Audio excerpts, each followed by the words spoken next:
Why do we sneeze? Ooh, this flower smells so beautiful. Let me sniff it. Achoo! What just happened? Why did my nose do that wiggly jiggly thing? Great question, Chintu. Let's find out together. Why do we sneeze? Friends, our nose is just like a superhero guard. When dust, pollen, or tiny little germs try to sneak inside our nose says, "Stop right there! You are not coming in!" And then our body gives one big, powerful push.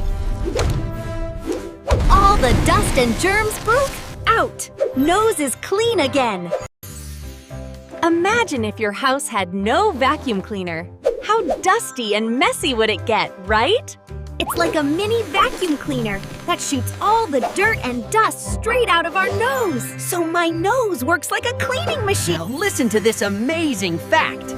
A sneeze is so fast early that before you can even say, Chintu, Chintu, Chintu. Wow! My sneeze is super duper fast. Okay, friends, quiz time. Do YOU know the answer? Why do we sneeze? A, to clean our nose. B, because our nose gets bored. C, because we ate too many cookies. It's answer A. But write it in the comments anyway. I'll read every single one. So friends, today we learned that sneezing is NOT a bad thing. It's our nose's superpower, shooting out all the— Always take care of your nose and use a clean tissue when you sneeze. And next time you sneeze, think of me.